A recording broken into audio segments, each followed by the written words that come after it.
Tonight, history did not merely turn a page, it slammed the entire book shut and set it on fire. In a single operational window, spanning less than 6 hours, the combined military architecture of Iran and Hezbollah executed the most devastating, coordinated strike campaign ever conducted against a modern Western-equipped military force.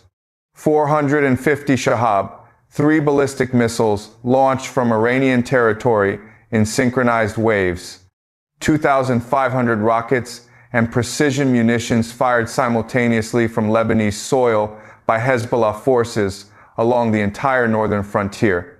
Tel Aviv, the commercial, cultural, and military nerve center of the Israeli state, subjected to a volume of inbound fire that no defense system on earth was designed to absorb. And at the end of it, for the first time in the 75-year history of the Israel Defense Forces, the unthinkable happened.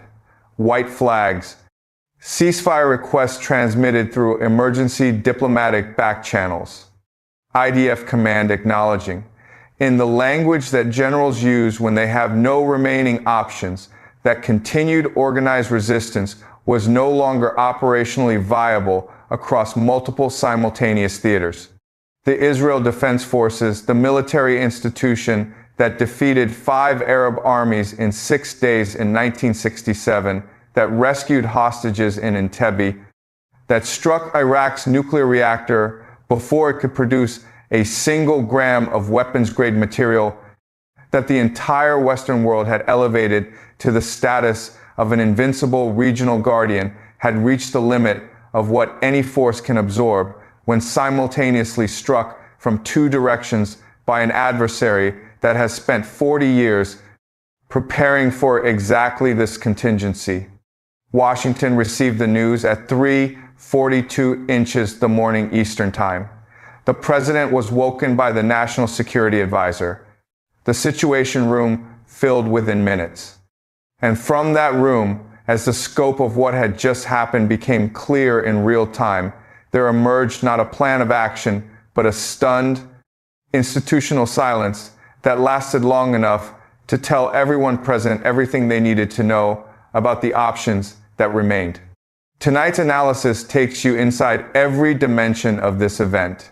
We will reconstruct the strike sequence hour by hour, how Iran coordinated 450 Shahab-3 launches across a compressed timeline, how Hezbollah activated its full 2,500 rocket salvo doctrine simultaneously, and how the combination produced a defensive overload that Israel's most sophisticated military technology simply could not process.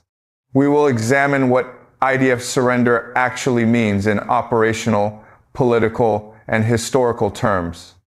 We will assess what Washington can realistically do now, and why the honest answer to that question is far more constrained than any American official will say publicly. And we will map the new Middle East that is being born from the ruins of this night. The world changed last night. This analysis will tell you exactly how and exactly what it means for everything that comes next. If you have been following this channel through the escalating sequence of events that led to this night, you already understand that what we are witnessing is not a series of disconnected military incidents. It is the final act of a strategic campaign decades in the making. Subscribe now if you haven't already. Share this analysis with everyone who is serious about understanding what just happened. The comments section is open. Tell me where you think this goes from here. Phrase 1, the strike architecture, how 450 Shahab-3s and 2,500 rockets hit simultaneously. To understand how last night was possible, you need to understand the operational problem that Iran and Hezbollah solved and how long they spent solving it. The fundamental challenge of a coordinated multi-front strike against a defended adversary is synchronization.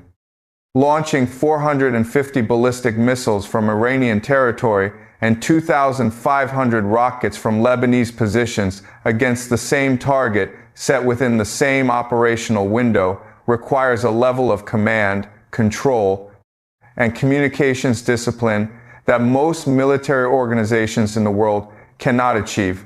The United States military can achieve it. Russia can achieve it. China can achieve it. Until last night, the consensus in Western defense circles was that Iran and Hezbollah, operating under sanctions pressure and with degraded access to Western communications technology, could not achieve it at this scale. Last night proved that consensus wrong in the most unambiguous possible way. The operation began its final activation sequence 72 hours before the first missile left its launch tube.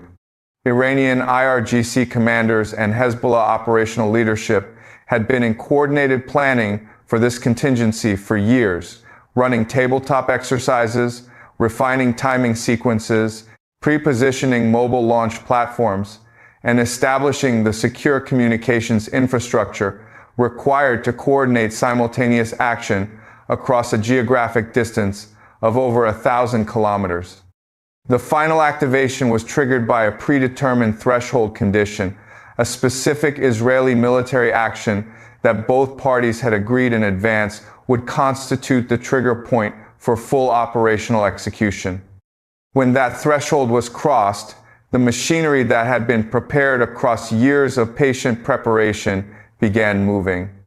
On the Iranian side, 450 Shahab-3 missiles, the backbone of Iran's medium-range ballistic arsenal, with a range sufficient to cover all of Israeli territory from launch positions in western Iran, were pre-positioned on mobile transporter erector launchers distributed across multiple provinces. The dispersal was deliberate.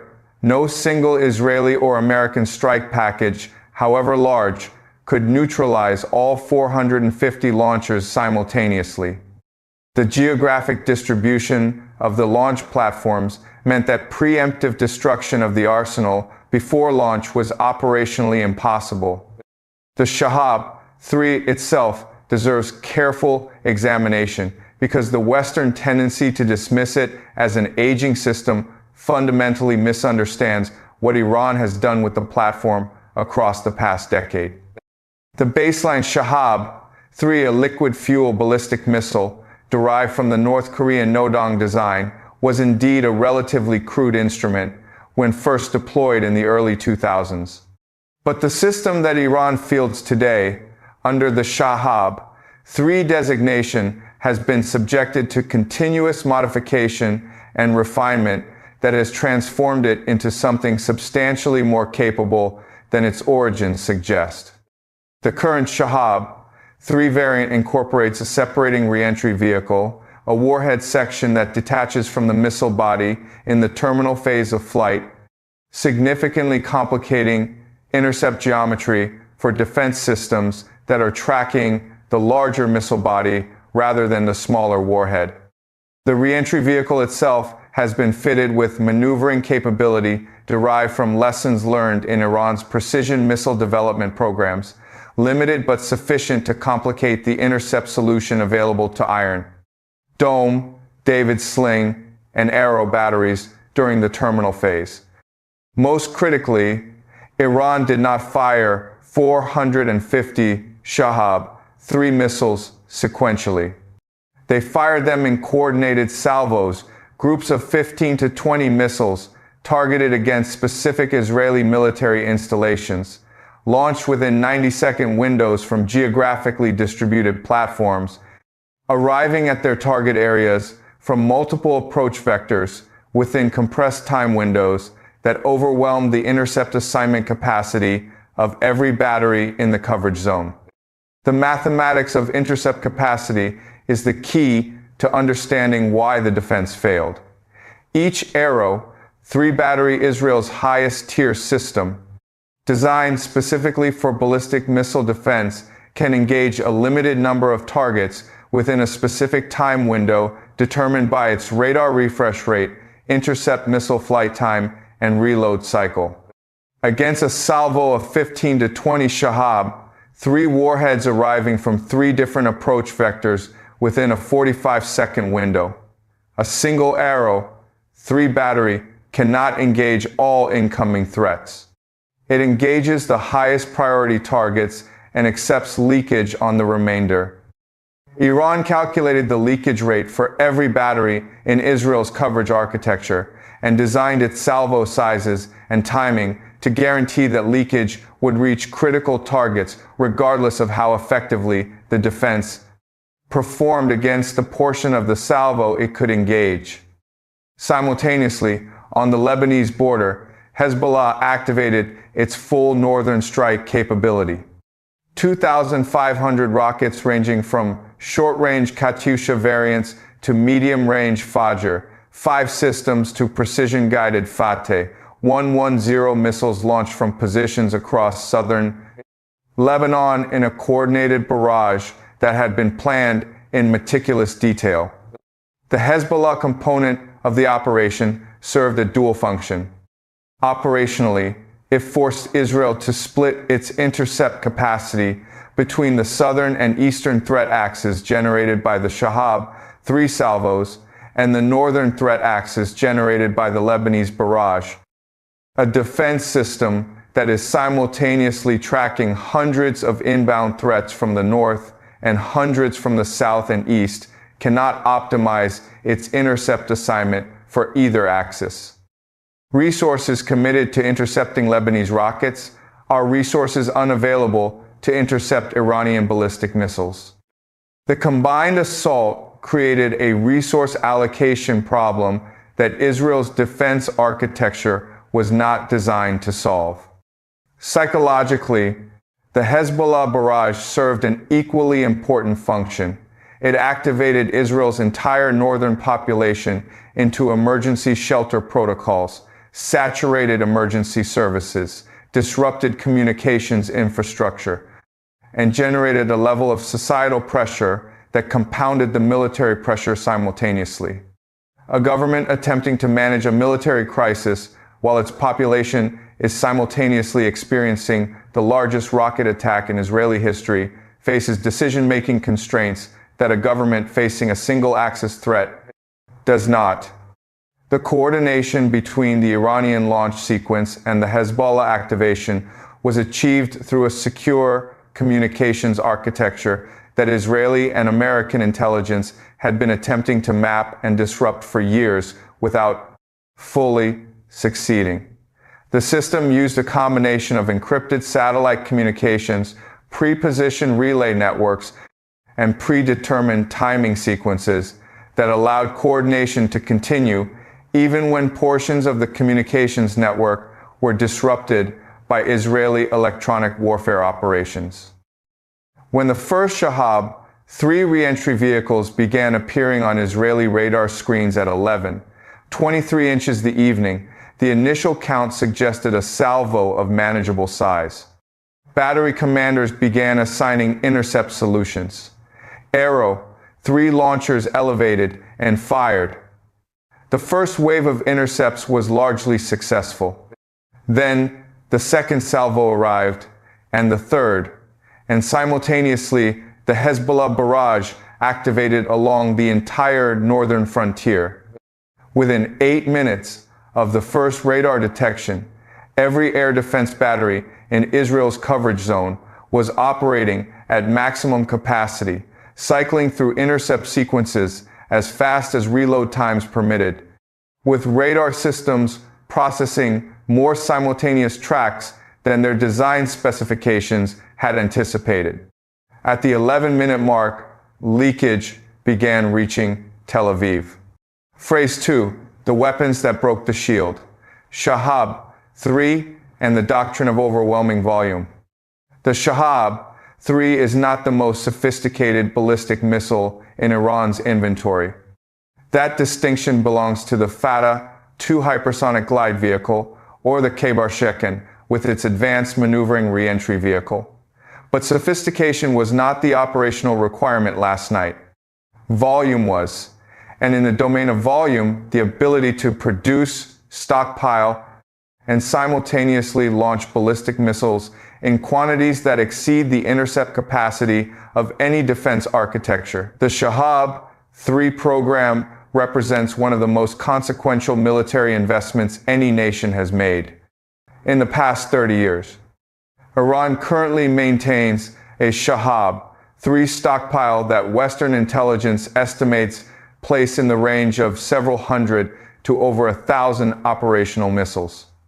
The production infrastructure that supports this stockpile, dispersed across multiple hardened underground manufacturing facilities that sanctions and covert operations have failed to destroy, continues producing new missiles at a rate that replenishes expenditure. Last night's 450 missile salvo did not exhaust Iran's Shahab-3 capability. It demonstrated a portion of it. The liquid fuel propulsion system that Western analysts frequently cite as a vulnerability requiring fueling time before launch that theoretically allows detection and preemptive strike has been substantially mitigated by Iran's pre-fueling protocols. Mobile launchers in Iran's current operational doctrine are maintained in a state that allows rapid launch preparation, with fueling procedures compressed to windows that reduce the preemptive strike opportunity to a degree that makes it operationally unreliable as a defense strategy. The warhead configuration of the Shahab-3 variants used last night deserves specific attention. Iran deployed a mixture of warhead types across the 450 missile salvo, a deliberate choice that compounded the defense challenge in ways that are not immediately obvious. Conventional high-explosive warheads, the baseline payload, were targeted against hardened military infrastructure, air defense battery positions, command and control nodes, communications infrastructure, fuel and munitions storage. These are targets where the Shahab-3's accuracy, while not matching Iran's most precise systems, is sufficient to achieve meaningful damage when multiple warheads are targeted against the same facility. Cluster munition warheads, designed to disperse submunitions across a wide area rather than concentrating explosive energy at a single point, were targeted against airfield surfaces, vehicle parks, and open storage areas. A cluster warhead detonating over an airfield does not destroy the runway in a single impact, but renders the entire surface area potentially hazardous, disrupting flight operations without requiring pinpoint accuracy. Electronic warfare warheads, a capability that Iran has been developing and that Western intelligence has tracked with increasing concern, were targeted against radar installations and communications hubs.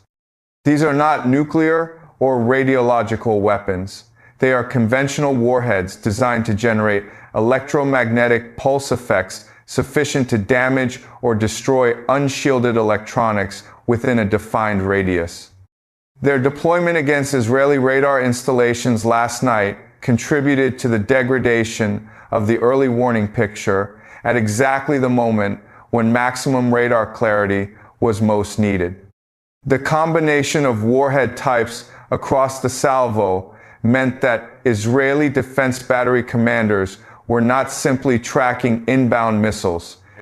They were tracking inbound missiles carrying different payloads with different target priorities and making real-time intercept assignment decisions without complete information about which missiles were carrying which warhead types. A defense system optimizing its intercept assignments must prioritize the most dangerous threats. When threat characterization is incomplete, optimization is impossible.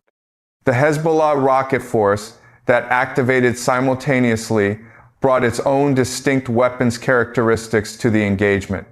The 2,500 rocket salvo was not a uniform barrage of identical weapons. It was a carefully composed mixture designed to exploit specific vulnerabilities in Iron Dome's operating parameters. Short-range Katyusha rockets, the cheapest and simplest weapons in Hezbollah's arsenal, were fired in the largest quantities and served primarily as interceptor consumers. Each Katyusha that Iron Dome engages costs Israel a Tamir interceptor worth $50,000. Each Katyusha costs Hezbollah approximately $300 to produce.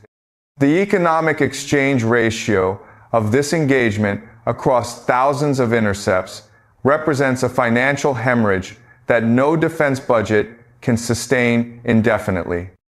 Medium-range Fajr, 5 rockets with a range sufficient to reach Tel Aviv from southern Lebanese positions, were targeted against specific urban infrastructure, power generation facilities, water treatment plants, transportation hubs. The Fajr 5 is not a precision weapon, but when fired in salvos of 10 to 15 against the same general target area, statistical probability ensures that some portion of the salvo reaches its intended effect zone.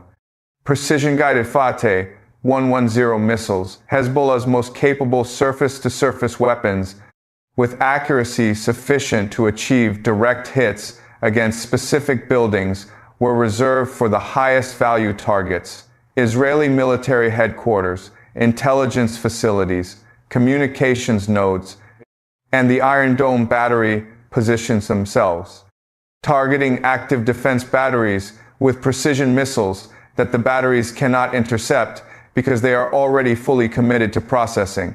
The broader barrage is a tactical concept of extraordinary elegance. The defense system is destroyed by the very act of defending its attention, consumed by the barrage, while the precision weapons that will kill it approach unimpeded. By the time the combined salvo had fully developed Iranian Shahab-3 warheads arriving from the east and south, Hezbollah rockets and missiles arriving from the north, across the threat environment. Spanning 360 degrees of approach, azimuth Israel's defense architecture was processing a volume and diversity of inbound threats that exceeded every design assumption on which the system had been built. The system did not fail because it was poorly designed. It failed because it encountered an operational scenario that its designers had assessed as unlikely and that Iran and Hezbollah had spent years making inevitable. Phrase 3, IDF surrender, what it means and what it doesn't. The word surrender carries enormous weight, perhaps more weight than any other word in the military lexicon. It is a word that the Israel Defense Forces have never used in reference to their own actions across 75 years of continuous conflict. Understanding precisely what happened last night and what the IDF ceasefire request actually means operationally requires careful precision because the implications differ enormously depending on the specific framing. What happened last night was not a formal military surrender in the classical sense, not white flags raised over a besieged city, not a surrender document signed on the deck of a warship. What happened was the transmission through emergency diplomatic channels connecting Israeli leadership to intermediaries with access to Iranian and Hezbollah decision makers of a request for an immediate cessation of hostilities on terms that acknowledged Israel's inability to continue absorbing the current level of combined assault without catastrophic additional losses. In the operational language of military command, this is called a request for cessation of hostilities under duress. In the plain language that the rest of the world uses, it means that Israel's military leadership looked at the situation on the ground, at the state of its air defense batteries, at the condition of its airfields, at the status of its command and control infrastructure, at the remaining interceptor inventory, and concluded that continued organized resistance across the current threat environment was not viable. This conclusion did not emerge from cowardice. It emerged from mathematics. By the time the ceasefire request was transmitted, Israel's Arrow 3 batteries had exhausted approximately 70% of their interceptor inventory. David's Sling batteries were in a similar state. Iron Dome batteries in the Tel Aviv metropolitan area had consumed their ready interceptor stocks and were in reload cycles that left coverage gaps of 4 to 8 minutes, gaps that, in a continuing barrage environment, would have allowed additional salvos to reach urban areas unimpeded. The IDF Air Force, already degraded by the FATH 360 strikes against Nevatim and Ramon in the preceding days, had insufficient serviceable aircraft to generate the sortie rate required to conduct meaningful counter-battery operations against the distributed Hezbollah launch positions, while simultaneously supporting ground forces on the northern border and maintaining any residual strike capability against Iranian territory.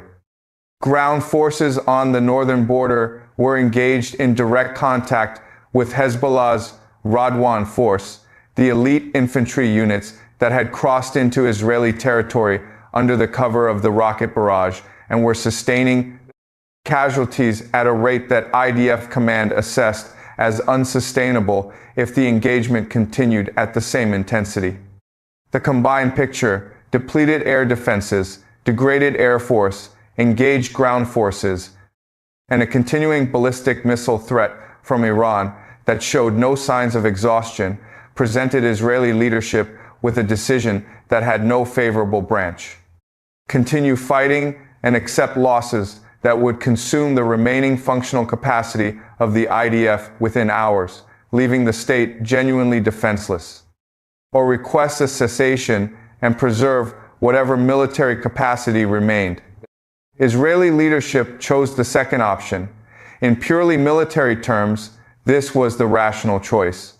In historical and psychological terms, it represents a rupture of enormous magnitude, the first acknowledgement in Israeli military history that a combination of adversary capabilities has exceeded the IDF's capacity to continue organized resistance. The political consequences within Israel are immediate and severe. The governing coalition collapsed within hours of the ceasefire request becoming public. Emergency sessions of the Knesset are being called under conditions of physical danger to the building itself. The domestic political reckoning that follows a military outcome of this magnitude will reshape Israeli politics for a generation. The strategic consequences extend outward from Israel in every direction simultaneously. Every adversary that Israel has deterred through its military reputation is now conducting a reassessment of that deterrence.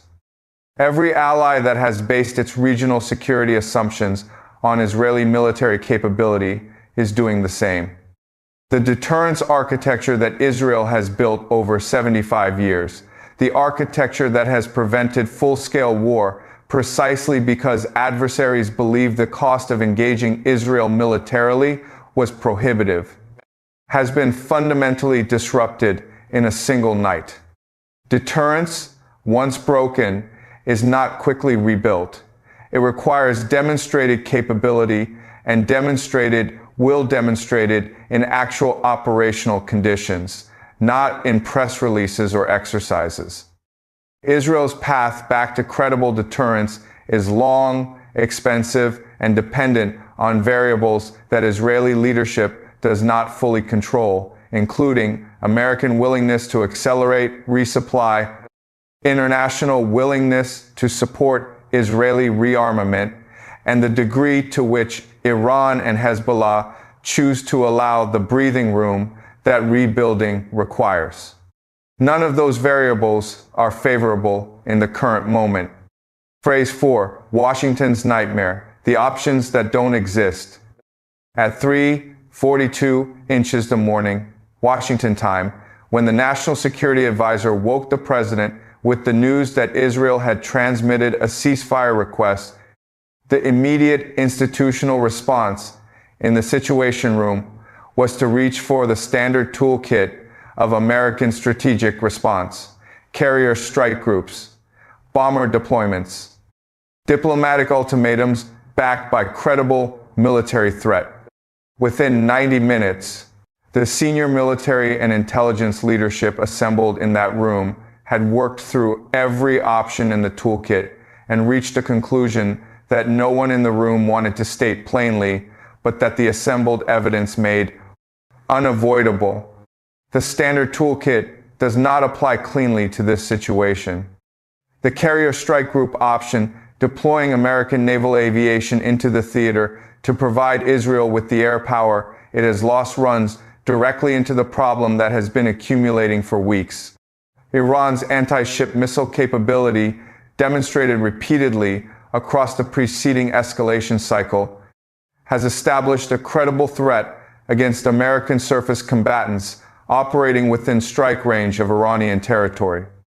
The USS Abraham Lincoln and USS Theodore Roosevelt strike groups are currently operating at standoff distances that reflect a deliberate American assessment that the risk of operating closer to Iranian launch ranges is unacceptable given the current threat environment. Moving those carriers back into strike range would generate the air power required to support Israel, but it would do so by accepting a risk level that American Naval Command has explicitly assessed as too high. The question that carrier strike group commanders are asking their chain of command is not whether Iranian anti-ship missiles can hit American carriers. It is whether American point defense systems can reliably intercept them in saturation attack scenarios. The honest answer to that question, based on the operational data generated by last night's events, is not reliably enough. The strategic bomber option deploying B-2 Spirit or B-52 aircraft from Diego Garcia or continental United States bases to conduct strikes against Iranian military infrastructure is available in the narrow sense that the aircraft exists and the target coordinates are known. But a strategic bomber campaign against Iran is not a discrete, contained military action. It is the opening move of a full regional war. Iran's response to American strategic strikes against its territory would not be limited to military counterstrikes against American bases in the region, though those strikes would certainly occur, and the vulnerability of American facilities at Al Udeid, Al Dhafra, and elsewhere to Iranian ballistic missiles has been demonstrated with sufficient clarity to make their survivability in a full exchange genuinely uncertain.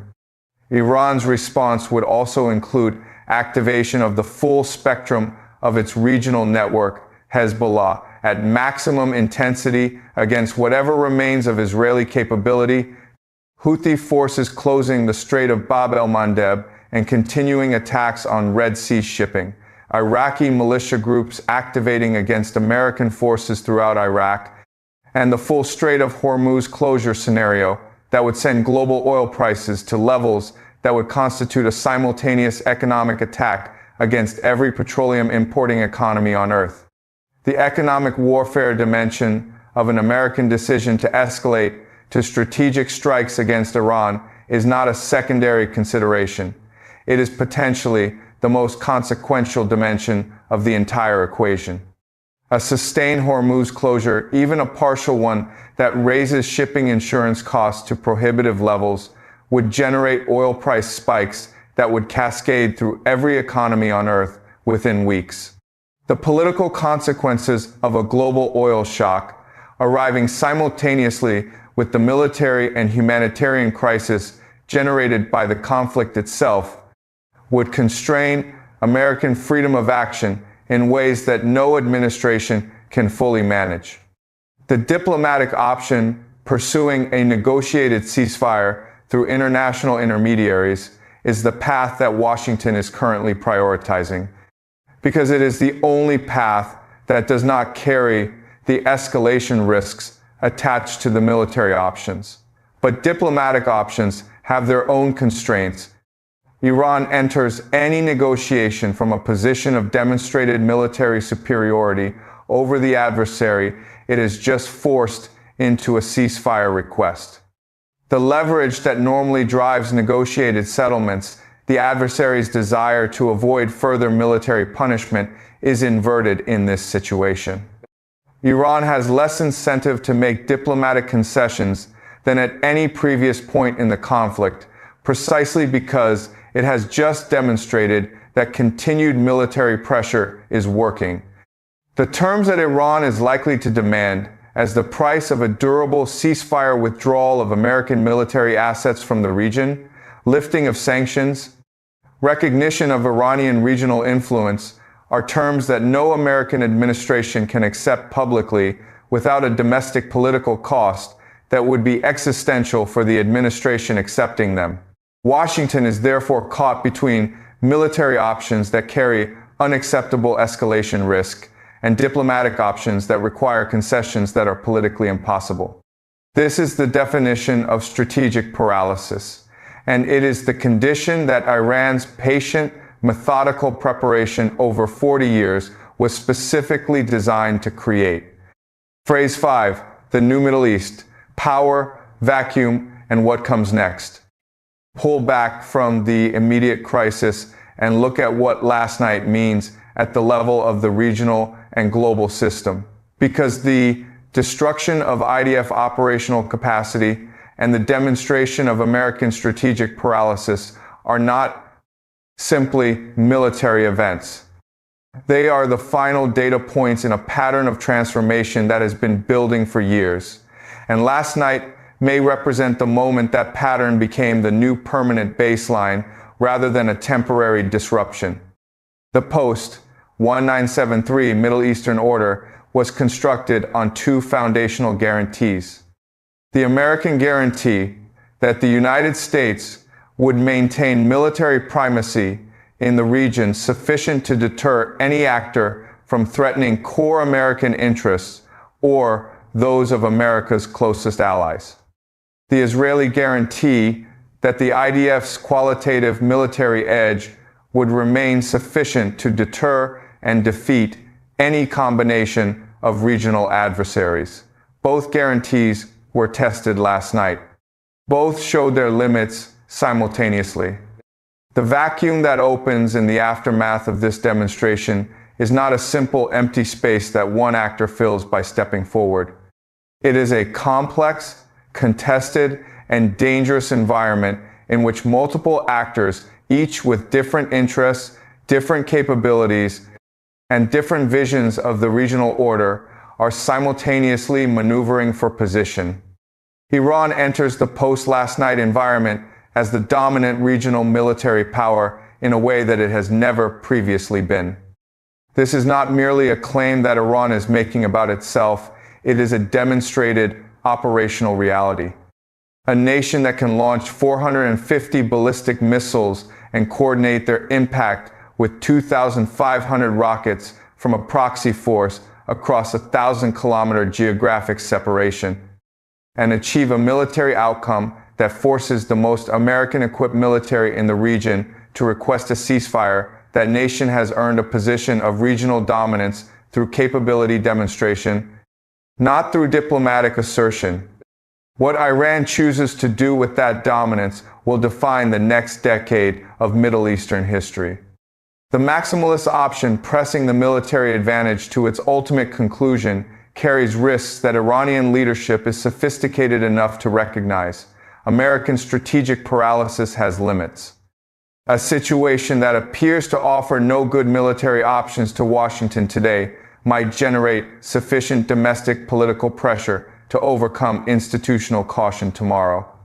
Iran's leadership has no incentive to test that limit unnecessarily when the current outcome, Israeli military incapacitation, American strategic paralysis, demonstrated regional dominance, has already achieved the core objectives that the entire campaign was designed to produce. The more likely Iranian posture in the near term is one of controlled consolidation, accepting the ceasefire, allowing the humanitarian and diplomatic machinery to engage, and using the breathing room to lock in the strategic gains that last night produced through diplomatic and political means rather than continued military action. Hezbollah's position in Lebanon following last night is transformed in ways that will reshape Lebanese politics for a generation. An organization that has just fired 2,500 rockets in a single operational window and contributed directly to forcing the IDF into a ceasefire request has demonstrated a military capability that no Lebanese political actor can ignore or oppose from a position of strength. Hezbollah's domestic political authority, already substantial before last night, is now backed by a military reputation that makes it the uncontested dominant force in Lebanese politics. The Gulf states, Saudi Arabia, the UAE, Qatar, Kuwait, Bahrain, are undergoing the most urgent strategic reassessment in decades. The security architecture that these states have built around American military guarantees has just watched those guarantees fail in real time. The Saudi-Iranian rapprochement that Beijing brokered now looks not merely prudent but potentially essential. States that have been hosting American military facilities are calculating whether that hosting now makes their territory a target in ways that the American security umbrella can no longer reliably protect against. Russia watches from Moscow with the composed satisfaction of a strategic actor whose patience has been rewarded. Every dimension of last night's outcome serves Russian interests. American credibility in the region is damaged. Western attention and resources are consumed by a Middle Eastern crisis at precisely the moment when Russian strategic interests require maximum Western distraction. The precedent that a determined regional power with self-built military capability can successfully resist American pressure, a precedent that Russia has been attempting to establish through its own actions, has now been established by Iran in a context that is impossible to argue with. China's reaction is more forward-looking than Russia's, less about immediate strategic benefit and more about long-term positioning. Beijing sees last night's outcome as validation of a worldview it has been articulating for years, that American primacy is not permanent, that the unipolar moment is over, and that the emerging multipolar order offers space for nations, particularly developing nations, to exercise genuine strategic autonomy.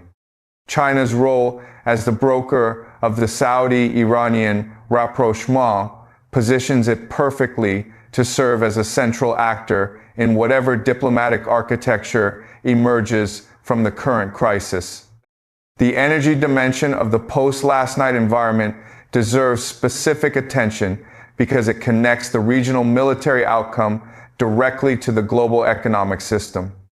Iran, having demonstrated military dominance in the region, now holds greater leverage over the global energy architecture than at any previous point in its history. The Strait of Hormuz, through which approximately 20% of global oil supply transits, remains theoretically open, but every shipping company, every insurer, and every petroleum importer in the world is now pricing Iranian military capability into their risk calculations in a way they were not doing 48 hours ago. The new Middle East that is emerging from last night's events will not look like the old Middle East, with different actors in the dominant positions. It will look fundamentally different in its organizing logic, less defined by American-imposed structures, more defined by regional balances of power, more genuinely multipolar, and more reflective of the actual distribution of military and economic capability among the actors who inhabit the region. This is a Middle East where Iran's demonstrated military capability gives it a seat at every table that matters, where Hezbollah's political authority in Lebanon is unchallengeable, where Gulf states are diversifying their security relationships away from exclusive dependence on Washington, where Israel, if it survives the current crisis as a coherent state, must reckon with the reality that the era of uncontested military superiority is over, and that sustainable security requires accommodation with the regional environment rather than permanent confrontation with it. Last night was not the end of the Middle East. It was the end of a particular Middle East, the one that was constructed on the foundational assumption of American military primacy and Israeli military invincibility. Both assumptions failed simultaneously last night in the most public and operationally definitive way that assumptions can fail.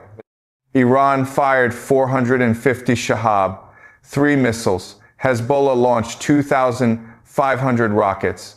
Israel's defense architecture absorbed more than it was designed to absorb and requested a ceasefire. And Washington, with all of its carriers and bombers and satellites and intelligence networks, found itself holding a toolkit that did not contain a clean option. This is the world we now live in.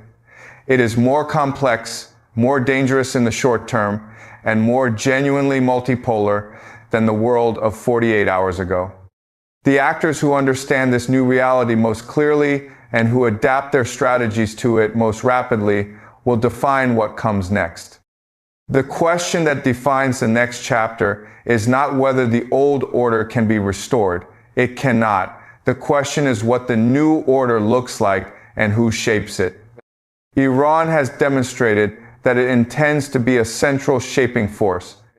The response from Washington, from Jerusalem, from Riyadh and Abu Dhabi and Beijing and Moscow will determine whether that new order is built through continued conflict or through the hard, painful, and necessary work of negotiating a regional architecture that reflects the actual distribution of power rather than the remembered distribution of a world that no longer exists. What is your assessment? Does Israel rebuild and return to the table with restored deterrence, or has last night permanently altered the military balance in ways that cannot be reversed? Does Washington find a path through its strategic paralysis, or does last night mark the moment American primacy in the Middle East effectively ended?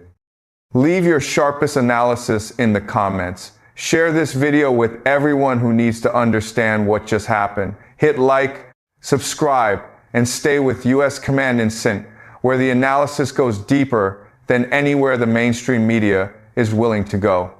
Until the next update, stay sharp, stay ahead, and never stop asking the questions that matter.